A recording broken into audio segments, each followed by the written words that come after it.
Now I got a few minutes here before we're going to the movies this afternoon. And I thought before that, I've got a few minutes. And here's the old garbage disposal. Now, if you ever get something stuck in a garbage disposal, first off, you want to unplug it. Do not reach your hand down there and see if you can fish anything out. And lots of times you're not going to be able to turn the blades or even turn it at all. That's what this is for. Okay? Most garbage disposals have a hole in the middle. Okay?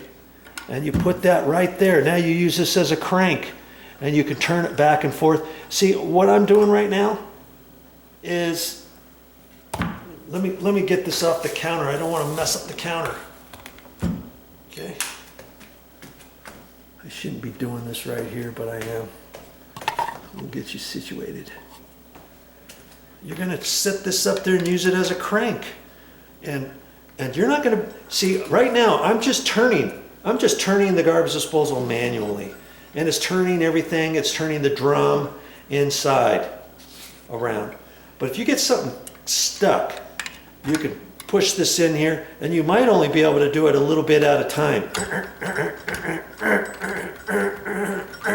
You know, like that, until you can get it to turn. Then you can reach down through the top, see if you can't get anything out of there. And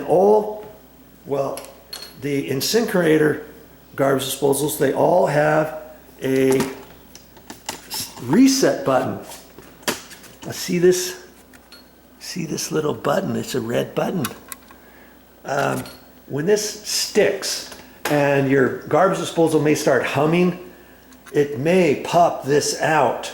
And that's designed so that you don't have the thing continually to hum and then having to put a load on your electrical circuit and your electrical outlet and cause your electrical outlet to heat up or to fry the wires or something like that, cause a fire, all that kind of good stuff. Okay, so this could pop out. That's like a reset button. So remember that when you get, sometimes it may pop for who knows why. And you're turning the wall switch on and you can't get your garbage disposal on, and you turn your circuit breakers and you find out none of your circuit breakers in your electrical panel have tripped or anything or whatever, and hopefully your electrical outlet is good and nothing's wrong there. It could be just because your button snapped out. Press that in. And if you can press it in, then chances are, if everything else is working properly, you can turn your garbage disposal back on, and it could work fine. But if you can press this and reset it, and you turn your wall switch on for your garbage disposal, and if it starts humming again, let's say, turn it back off. Don't wait for this to pop out, or it could start humming and this could pop right away. Well, at that point, it's probably going to be because the drum is stuck in there. You got a penny caught down in there. You got a piece of glass. You got a bottle cap. You got a plastic sleeve to a water bottle. You got a ring in there. Who knows what you got in there? Then you're going to have to get this and start manually moving it back and forth, back and forth, back and forth.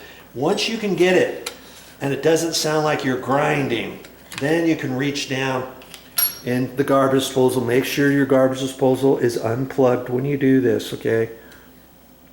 Then you can reach in your garbage disposal. Reach around the edges, and lots of times around the edge you may feel something. Oh, there it is. And you find out what it was. I've picked all kinds of stuff out of garbage disposals. I've got dimes out of there, pennies out of there, a ring out of there. You just never know. A piece of glass, a bottle, a plastic bit to a plastic water bottle. You know, all kinds of different things can get caught in there. When you start hearing something rattling down there, stop what you're doing. Don't let your garbage disposal keep running that way, because eventually it's going to get clogged up, possibly. And when that happens, then reach down underneath your sink, unplug your garbage disposal, and reach down in here at that point and see if you can't pick whatever it is out, okay?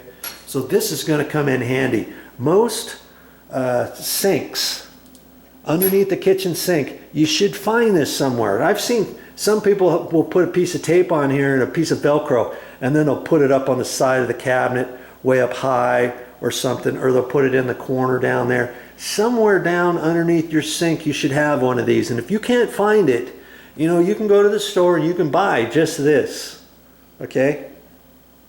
And if you don't have one of these, and if you don't want to buy one, if you have an Allen wrench set, then chances are you've got this size on there and you can use your Allen wrench, and you're just going to set it there and go back and forth. I've got a whole set of Allen wrenches on a handle thing that come out, and it looks like an L when I have one out.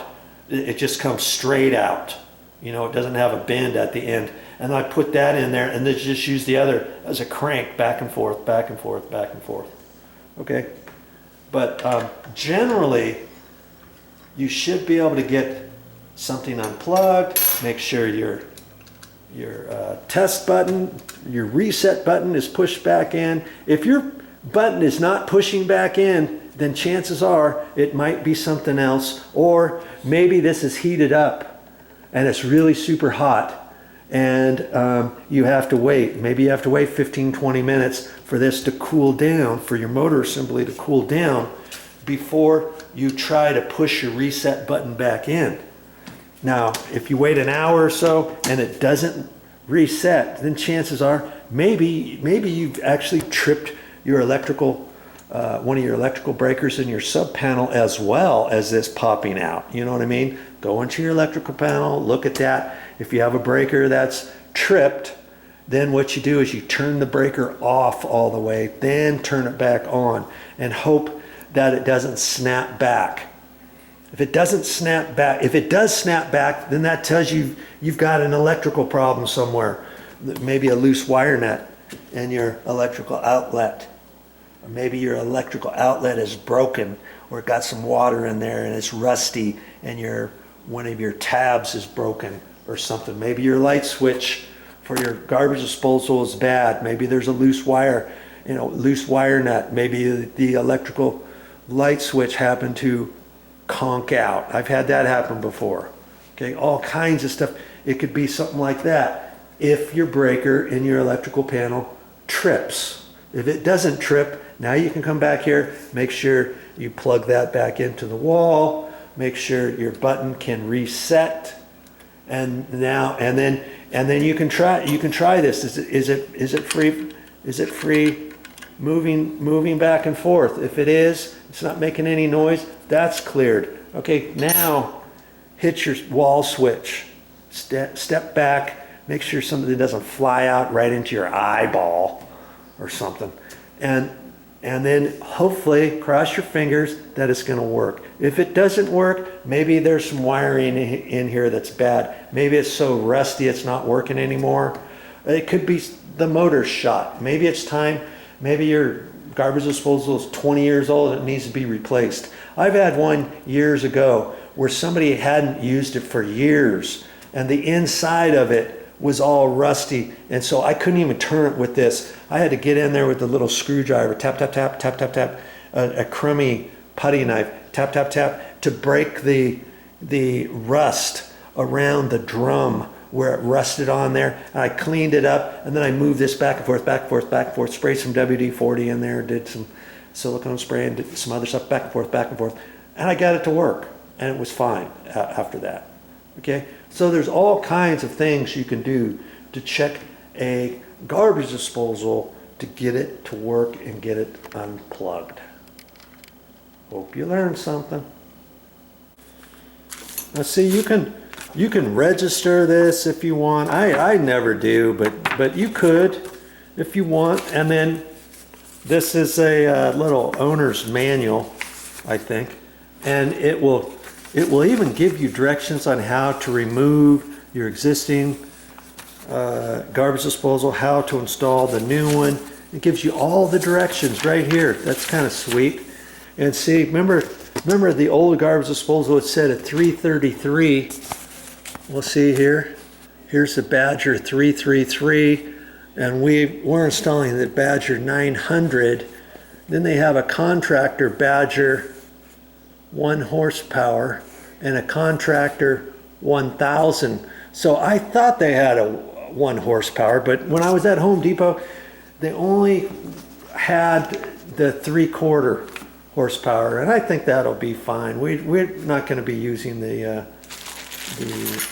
garbage disposal that much per se. Okay, make sure you don't throw this away in your cardboard box before you throw everything away.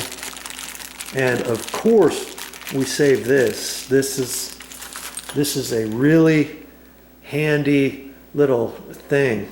Do you know what that is? You use that as a crank on the bottom of your garbage disposal in case your garbage disposal ever gets clogged up. Okay, that will come in handy.